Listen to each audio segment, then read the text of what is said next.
Well, hello and happy Monday to you. Thank you so much for tuning in and joining us for Modern Mom Monday. I'm so excited to be here. This is Winnie's son, the executive director for this show, and also the host of Modern Mom Mondays, where we have conversations about things that really matter to you, about you, for you, and coming together today. I am so excited because we have Andrea Woroch with us today, and she is someone that I've had a pleasure of knowing for some time. I actually follow her content, and you know her because she is a longtime contributor to Modern Mom. So welcome, Andrea. Thank you so much for being here. Thank you for having me and for that warm welcome. I really appreciate that.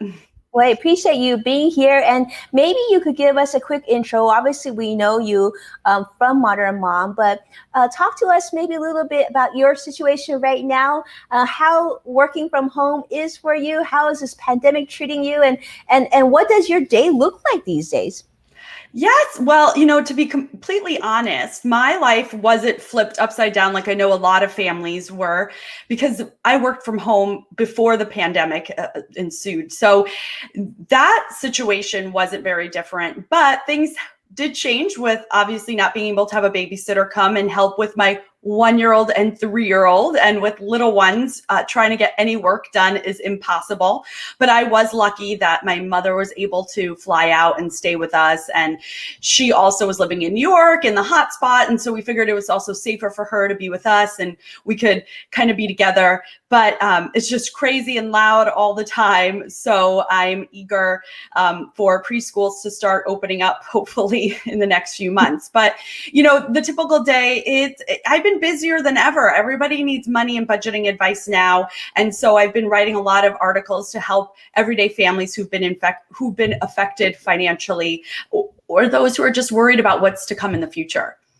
Well, Andrea is as you know, is a nationally recognized money-saving expert, writer, speaker, and you've seen her on air many times. She's passionate about helping American families. And so we're really fortunate, Andrea, to have you here with us, because this is obviously a discussion that is near and dear to both our hearts. I mean, we came together a few years ago. I think we met at FinCon. We are both sort of active in the personal finance space. And I love your tips. There's some good ones. And I think as parents, as mothers, and we have found that many mothers and fathers right now are juggling not only, working from home, but having kids at home. And you're certainly knee deep in that too. And I don't know, you said having a 1-year-old and a 3-year-old are easier than my kids. My kids are a little bit older. And I would think, I just think you have it much harder, but maybe you're just better at this. I think the challenges are just different, right? I mean, a 1-year-old and 3-year-old can't really understand when I have to work, and they really can't take care of themselves. And even the moments where I do let the baby kind of roam around and I find her with something in her mouth. So those are the types of situations that are trickier. But I think for you and all the parents of school-age children, the concept of trying to homeschool and do your job at the same time, I couldn't even imagine how challenging that is. So we're all in this together. We're just at different levels, I guess, of dealing with it. Yeah, I agree with you. And I feel you, because you, like you said, you used to have a babysitter, you could have some, probably felt a lot more like yourself than juggling all this. So thank you so much for making the time. But, I think the thing I've been juggling with a lot, I've been talking to a lot of parents, and there seems to be this continuing discussion of how do we make this work, right? So many of us are maybe being furloughed or having our hours reduced, and that can translate to income being reduced as well. And yet, sometimes we're juggling the emotions of our kids and them not being around their friends and their communities, and everything's different. So there's obviously a lot of challenges, not only socially, but with money. So when you think about parents and budgeting and what are you thinking? What are you hearing? And what are some of the conversations that you're having with your friends and family? I think some of the biggest challenges, as you mentioned, some families, their income has been impacted. Some have lost their job completely. Maybe there's been a 10 or 20% reduction in their salary. Or there are those families who really, their lives haven't changed other than where they're working, where they're working from home. And so my conversation is a little bit different depending on the personal situation and that family situation. But ultimately, what it comes down to is trying for families now more than ever to really get a understanding of how you're spending. I think everybody, understands the importance of setting a budget, but when they do, maybe they don't really follow it and track it and really stick to it, and money's being spent without realizing it. And now I really just try to urge everybody to really pay attention to where every dollar is going, because even if you haven't been impacted currently with the coronavirus outbreak on your finances, we don't know what the long-term impact will be. You can't say anything is for certain at this point. And if you don't have emergency savings built up, if you don't have that cushion, then you really need to prioritize that. And so that means looking at where you're spending, where you might be able to cut back, or what you're not spending on, which you might typically spend on, like daycare, babysitter, extracurricular activities, and using that money more thoughtfully, not letting it just go on frivolous purchases, and making sure you're meeting those goals, whatever those are for yourself. I love this. And it's important, like you mentioned, of creating a budget. So do you have any tips for your readers that read your content on where they should go about starting a budget? Do you have any advice in that direction? Yes. So the first tip is really to get an understanding of what your spending is, because if you don't know how much you're spending, then you really can't make a change. You can't change what you can't see, right? So what you might want to do is go through your credit card accounts, your bank accounts over the last 3 months to get an understanding of what your A, fixed expenses are, and B, an average spend on those non-fixed expenses, which could be your clothing budget, your groceries, and just try to determine how much you're spending every month. Then take that and subtract that from your take-home pay to figure out if you're spending beyond your means. A lot of people might not realize how much they're actually spending every month. And this could help solve that question, where is my money going? This is going to give you that budget baseline. And from there, you can really fine tune it. You can decide, I don't want to spend $200 a month on clothing or entertainment, whatever that category is, and figure out how you can scale back and now be more mindful and pay attention to it. I love that, Andrea. I think it's so true. I think we need to see how much we're spending to really identify, and really it's a very empowering exercise. I'm sure you agree. I mean, one thing that we do with our clients is actually walk them through that process. So sometimes it's easy for us to say, go pull your bank accounts, pull your credit cards, and figure out how much you're spending each month. But actually, we have created these budget worksheets that you can download. Actually, we'll share the link with you. It's mybudgetworksheets.com. You can go and you can download your free budget worksheet. And this is helpful. This is something we've created, because this month I have been a financial advisor for 20 years. And I think so many times it's good to actually make your client or make someone do this exercise and sit down with pen and paper or with the computer. And these are sort of like the most popular categories that we think everyone should fill out. And it's so interesting because so many times, Andrea, I'll meet with a client and they'll say I don't know where all the money goes, Winnie. I drive a Prius. I hardly spend any money. And then you do go a deep dive into the budget and you see, wow, that's a lot for doggy daycare. And wow, that's a lot that, you might donate or whatever. And it starts to add up, and all those little tiny additions, that number gets bigger and bigger. And that sort of gives you sort of an eye-opening experience, if you will, and also an opportunity. I think, Andrea, you had said something really important that I love. I've read your articles on this too, about the importance of scaling back and being okay with, not having it all. Right? Sort of yes. Getting over that social fear of missing out, keeping up with the Joneses, if you will, right? Right, exactly. About that? I feel like this pandemic experience has helped reduce that by quite a bit. What are your thoughts? Yeah, so I think, first of all, parents today, we feel like we want to create these perfect lives for our children. Maybe we want to do it because we didn't feel like we had it all growing up, or maybe it is because we have so many outside influences, whether it's through social media or just seeing what families are doing when you're doing drop off at school, what the other kids are wearing, what moms are driving, or what houses people are moving into. All of these pressures are causing families to feel like they need to spend a lot more money to create these perfect lives for our kids. And even during the pandemic, yes, I think people are scaling back. Obviously, we're not spending on certain things because we can't because businesses are closed.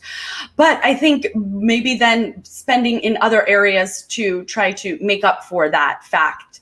So just ultimately, it comes down to really thinking hard about what really matters and what brings you and your family the most joy, and realizing perhaps that it's not the designer clothing, that it's not the name brand expensive car or big house. And maybe there are opportunities where you can scale back on those purchases, and also a perfect opportunity to teach your child what is important and where to spend your money. It's okay to spend your money on the things that you love if it's making you happy, but then to cut back in other areas.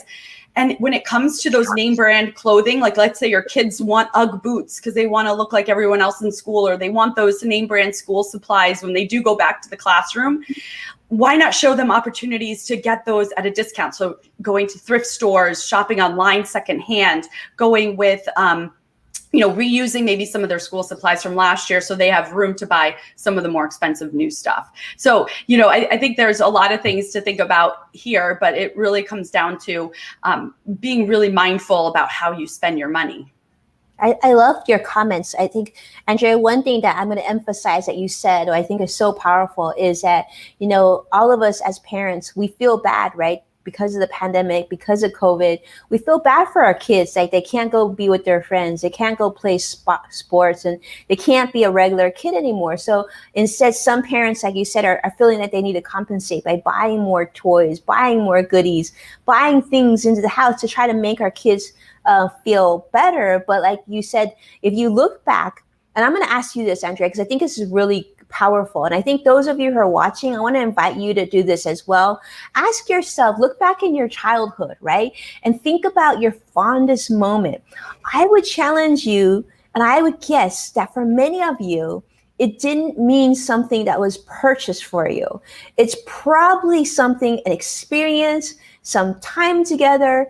And this is a big thing. Like in my home with my 3 kids, we've chosen as a family up until recently to, instead of splurging at birthdays or holidays or whatnot, instead, we would take the money we would normally spend on, an occasion like that. And instead, we would go on a family vacation and spend time together. And because those are the things, when I look back, we didn't have a lot of money growing up, but when I think about my fondest moments with my parents, they were like, my dad got us all in a station wagon, took us down to the beach, and we sat there just for hours. Andrea, what about you? Tell me your fondest moment growing up. I'd love to hear it. Yeah, exactly. I think I remember, driving down from New York to Disneyland, and the pit stops. My father tried to do it all the way through. Obviously, that wasn't an option. So we would stop at like random towns and motels and just going on vacation. Like you said, just spending time with your kids. And so this is something that I really try to practice within my own family.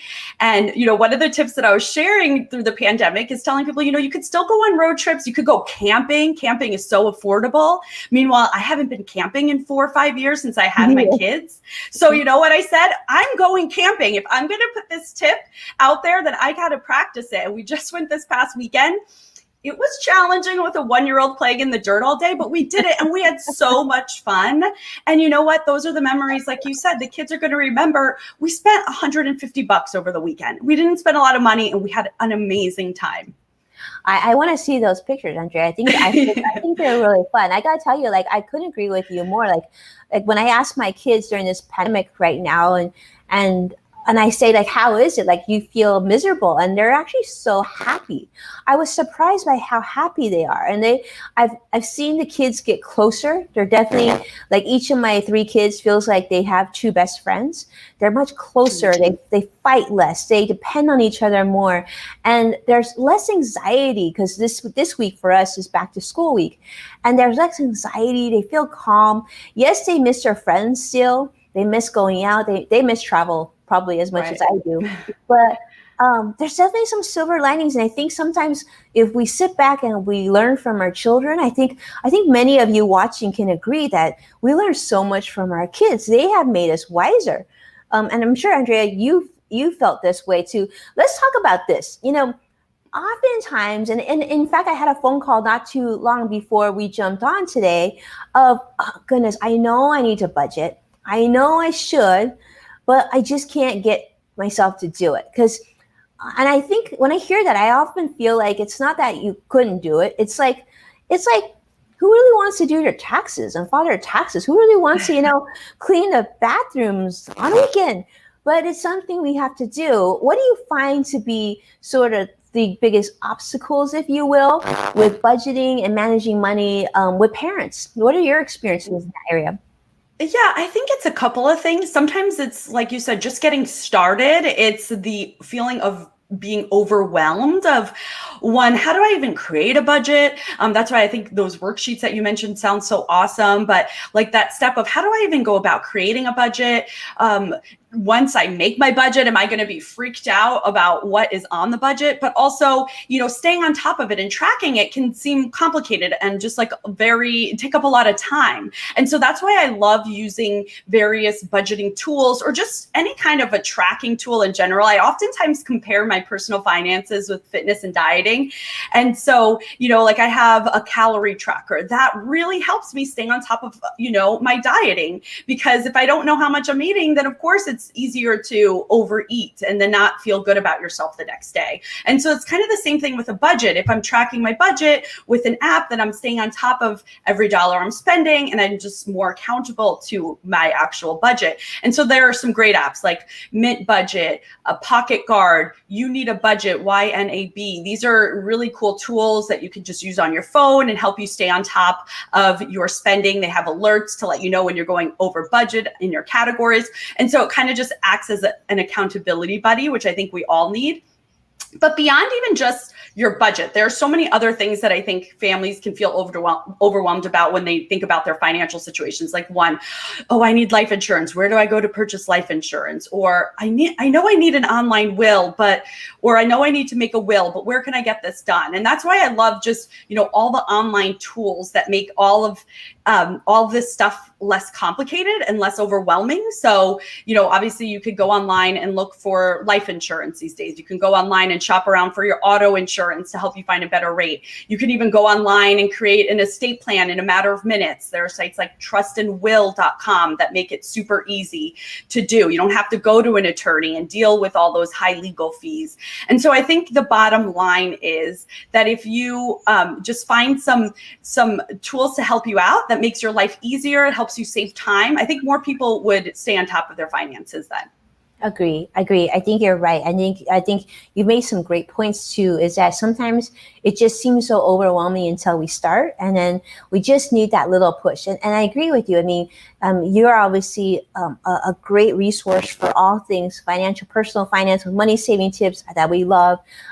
But those of us who are, I'm in the industry, so when I hear this, it's like, we're talking the same lingo. And I agree with you. Sometimes it can be so overwhelming until we start working on that. And I agree, it is a lot like staying fit and eating right in many, many ways. But it can be, I think sometimes we just get so overwhelmed because it's a language that we don't speak. In fact, I just had a great conversation this weekend with a fellow parent, and she's like, we just weren't taught this. And I said, it's right. We weren't taught that. And I think that's an opportunity that we have in the financial industry, that we go out there and talk about this more often. I know you have some great content. Right. That's super helpful. And the apps that you talked about, I think it's great, because you want to figure out which ones that work for you. And sometimes simple is really good. So I agree that like Mint is great. Like a lot of these great free apps work for you. I actually believe that you should budget until you don't need to budget anymore, because I'm sure you and I are similar this way. We've gotten to a point where we're so good about not spending. We've got a mental stop, right? We know how much to spend and when to pull back, because we've been doing this for so long. And my clients will always like, how long before you're going to tell me I don't need to do a budget anymore and keep a budget? And I said, to a point where you in your heart, you no longer need a budget. So I call it, I would love for you to unbudget. Right. And one thing I will say, for those parents that are really busy, especially those of you who own businesses as well, I would suggest, if you're one of these people that is so good about making sure that you never miss a credit card payment. You pay it off every month in a whole. That like what I do is actually use my credit card to track all my spending because I'm too busy to even input it into Mint or into a spreadsheet or whatever. Instead, I use my credit card for everything. Even if it's a $1 item, my husband laughs, $1, $2, I'll put it on a credit card if I can. Otherwise, I might not even buy the item because I am so busy. This is the fastest way for me to do inventory on a monthly basis of a financial snapshot of how much I'm spending. So I think, we just got to be realistic and find a plan that works best for you and not overthink it. But yes, exactly. Right? I'm also going to just say one more thing about the whole process of feeling overwhelmed is that maybe you could start small. So, don't feel like you have to change your entire financial situation at one time. And then all of a sudden you're going to cut back $500 a month in spending. So maybe it's first looking at your grocery shopping. How can I really fine tune here? How can I cut back on dining out and those takeout orders? How can I be better about that? Or then next month it could be looking at a different expense. And so really just trying not to be overwhelmed and really focus on a few little changes at once. Absolutely, Andrea. That's a great one. And I'll give you, for those of you who are parents and thinking, I would love to do something, but give me something super easy. I'm going to give you something super easy because that's how I roll. So for those of you who maybe there's two of you have a partner at home or whatnot.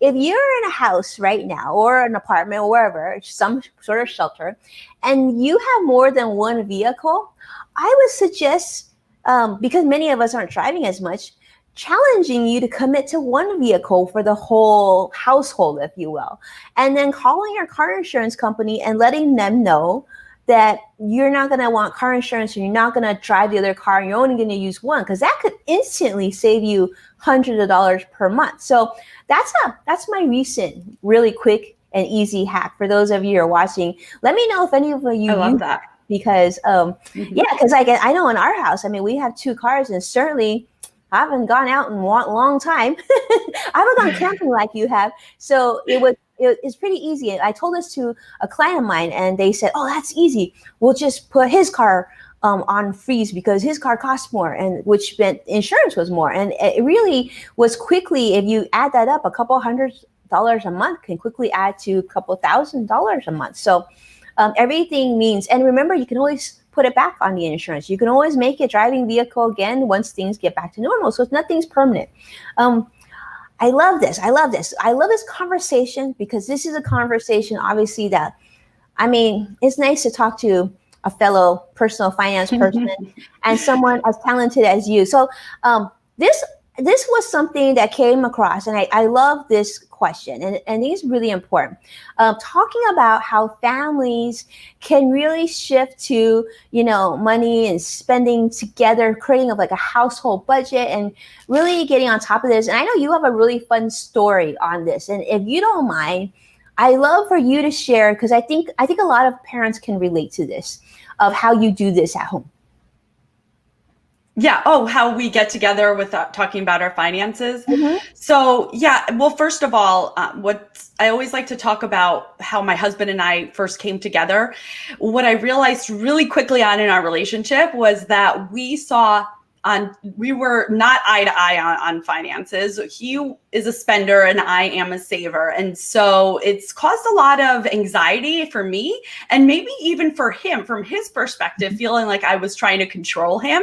So I learned really early on that the only way this was going to work between us was if we came together to talk about what our priorities were and found compromise, but then also allowed each other to have our own money, so to speak, whether that's, a certain amount every month for fun money, or because we're both working, we could keep some money separately and to do as we please, as long as we're coming together for all of our shared expenses and our future goals like retirement or, vacation planning. but yeah, so we just really come together and we talk about what's really important, but we also try to involve our three, almost 4-year-old daughter in the conversation, because of course she wants all these expensive items or, new toys or, wants to go out to do things, obviously non-pandemic time. And so really it's just like coming together and talking about those moments. And then if there is an issue between my husband and I've learned really quickly that I can't blow up in the heat of the moment. Like I may feel the urge to if I see that he bought something new that we definitely didn't need. And finding time maybe later in the week, a couple days later, after I've had a chance to cool down and talk to him about it and how perhaps that purchase didn't align with our goals. But ultimately, just trying to teach our money values and pass those down to our children. But a funny story with my daughter was we took her shopping for some new, clothing for the coming year, because obviously she keeps growing and not going to fit into everything that she owns.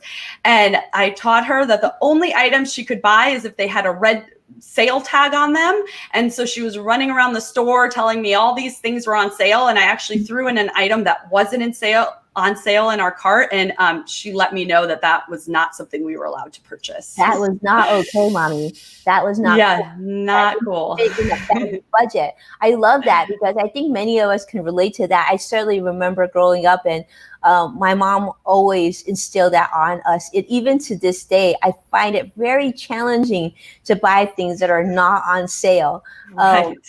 Right? And I'm sure you feel that way too. And I think many people can relate to the story that you share with your husband because, we choose our spouses, but we don't choose their financial history or their financial education. So that is certainly a big one. And I love that. And actually, I don't even know if you know this. I don't know if I share this with you, but I actually created a course on LinkedIn Learning about how to teach your kids about money.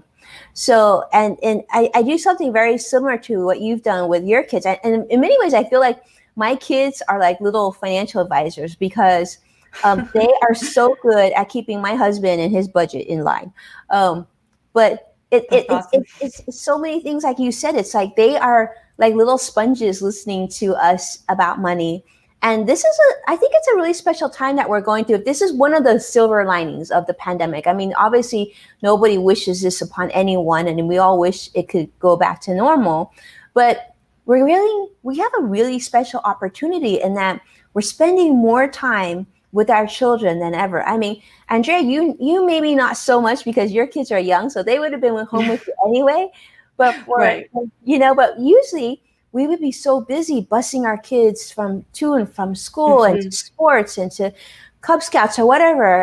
And we just get so busy with life. But now we actually get them. And it's funny because we'll have conversations. My husband and I will have conversations about, I don't know, a family member or whatever. And then my oldest will be like, wait, what's going on? What's going on? Who's this about?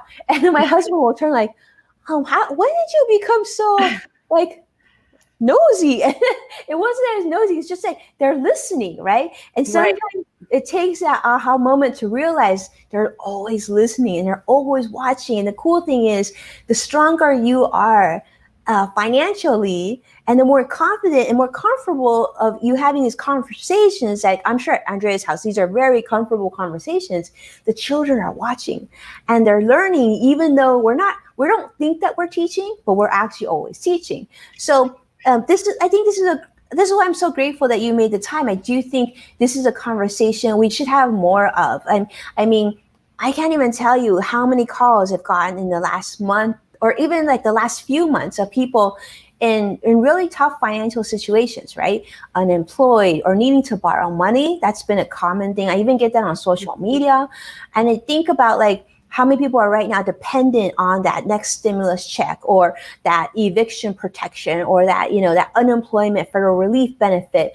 But when you think back, like you and I are sitting here and talking about this, but I think what we need to have another big golden lining, if we can, from this experience of teaching more people the importance of keeping some money for a rainy day, right? The emergency fund that you had mentioned, and keeping a budget like you mentioned, because if we can remember those lessons today, then when that next big, terrible financial monster hits us again, which it will, we want to be ready and be stronger. So, Andrea, like, what are some things that going through this experience and seeing this, what do you think, what do you hope families learn from this experience? And what do you hope that they sort of the next few steps that you love to see them do? Yeah. Well, I mean, I think that that's a really great point that you just made, is that you really need to prepare, because there will be another financial storm down the road, even when we come out of this. And you don't know when it is or how it's going to affect you, but having something set aside for yourself and your family will give you the peace of mind that you can get through it, that you won't be stressed out, but also having that backup financial plan. So you might have this budget that you create for your necessities and the nice to haves and all the extras based on the income you're making, but then maybe also have that financial backup plan. How can you cut back, and what would be the first expenses? So knowing where to cut back immediately and how to scale back will just give you better practice. So if it does happen again in the future, you're ready to step up quickly. And, when I first started to blog and share financial advice, it was actually in the 2008 recession. And so it's interesting to see that how people are reacting now. I saw similar issues back then. And, I think people tend to forget. You start living again, you start feeling comfortable financially, and you might, not contribute as much to your various savings funds. So, it is important to stay on that track. But then something else to think about is, how can you diversify your income? So, a lot of people rely solely on one job, one source of income, but are there other opportunities? Can you do some freelance work on the side? Are there things as easy as just pet sitting? There are sites like rover.com where they say you can make up to $1,000 a month by pet sitting in your own home, if that's something that would interest you and you can do. There are little things that you can do to help kind of fill in the gaps if an issue comes up again where your income is affected. I love that. It's so powerful. Yes, great tip. Well, I didn't know you could make that much babysitting, pet sitting. That's an eye opener there. You know what I even learned? This is interesting. I even learned that I don't have one, but if you had a swimming pool, you could rent it out by the hour right now. And if you have a driveway long enough, you could actually rent your driveway out to somebody with an RV. Right. Oh, that's great. You could even rent out. Yeah, you could even rent out your car. So like you mentioned earlier, maybe freezing a car. Well, maybe if you have a car that's not really being used, someone could rent it. There are sites like getaround.com and others where you rent it. It comes with insurance. And so you could rent cars by your hour too. So there are other opportunities out there. There are, and I agree with you 100%, because I've been hearing a lot of people on social media and whatnot being in a situation where they're really stressed and overwhelmed. But the beautiful thing that I love that you mentioned is that always think about diversifying your income, taking the opportunity to build out your personal brand, figuring out, like, we're all multifaceted human beings. There's all these things that we have an interest in that we could be really good at, that someone might pay us for. And this might be a good stage of self-discovery, of what is to come. And this could be something really beautiful that comes out, that you decide you want to do a career change, or you want to start something else that you maybe didn't think about because you were so busy in the grind doing that 9 to 5. Now I'm going to leave you with a thought for all of you who are watching. And I think Andrea's been amazing in sort of presenting this so well, is sort of looking at this in a different light, a different financial light, if you will. Instead of thinking of things that we're missing out at, that we're being, subjected to not being able to spend money or not having enough money, think about something else. Think about a positive, if you will. Yes, we're all stuck at home, most of us. Yes, we can't do the things we used to like to do. We can't travel. We shouldn't be shopping. We just talked about, budgeting and not buying things that didn't have the red sticker on it. But instead, I would challenge you and your family to come together to find one financial goal. Create one family financial goal. And during this time, everybody pitch in to try and to complete that financial goal. I'll give you an example. My financial goal with my family, we talked about, is after all this is over, we feel like we deserve a really good vacation because we haven't traveled, and we're a big travel family, as many of you know. So what we're going to do is we we accumulate points and miles, right? So we are going to just keep on top of our spending and savings and making sure that at the end of this pandemic, when it's good to do it, we're going to have an amazing vacation, and ideally most of it will be paid for by points and miles. That's our family goal. So when we have to give up certain things, if we can't go out as much or we can't whatever because mommy has to work or daddy has to work, life is okay. So I think we got to have create a goal. This is sort of like Andrea knows, this is like personal finance 101 here. Pick a goal and have something to look forward to, because when you don't have something to look forward to, you can actually feel depressed, and then you might need retail therapy, which is never a good thing. Right? I mean, these are things that this is what I would love to see. So I would love for those of you watching, send me or direct message or whatever you want to do. Send me what your family's financial goal is. We would love to find out. And maybe Andrea, if you don't mind coming back and joining us, we can see what people have submitted and some of their thoughts on the matter. What do you think? That sounds super fun. Yeah, I love that. And I love the point, like you said, having that shared goal, even if you don't have kids, even just with your spouse, your partner, having that shared goal makes it all more meaningful. And that, then you could sit down and have those meaningful conversations. And when you do give up that takeout dinner, there's something positive on the other side of it instead of just a fight. Yeah, exactly. I knew. See, this is why we get along. You were thinking the same way. We were thinking the same thing. But on that note, thank you all so much for tuning in. But I want to make sure you know where to find Andrea. Where can they follow you? Where can they learn more about you and all your blogging, all the projects, everything on your on-air appearances? Where can they go to learn more about you and follow you, most importantly? Yes, find me at andreaworoch.com. There I write and share all my articles and my media appearances. But you can also find me on Instagram, Twitter, and Facebook at Andrea Woroch. Keep it really simple. You just have to figure out how to spell my name. And we have it there, so you have it in front of you. And Perfect. Thank you. Yeah, and Andrea is a contributor to Modern Mom, so obviously you all know where that is. So thank you so much, my friend, for coming on and sharing all your wisdom and with us. I've loved the time, and I hope you'll come back and we'll do this again. But here's Andrea's page, so you can follow her and get a sense of what she does. And yeah, definitely she's a very smart. Yeah, no, it was such a pleasure. So fun talking about money with you, and I would definitely love to join you again. Thank you. Thank you. So see, two women, talking a little money, talking a little, geeking out a little bit, talking family, talking all things, and hopefully you enjoyed this as much as we did, because Modern Mom is all about heart, all about caring about you and your life and really living your best life. So thank you so much to the amazing Modern Mom family. Thank you for being a part of us. We appreciate you so much, and we love having you participate and watching us. Do tell a friend. We are going to be here pretty much every Monday for Modern Mom Monday Live, and we would love to see you and your loved ones. And let's continue to have these fun discussions. I mean, who gets bored talking about money?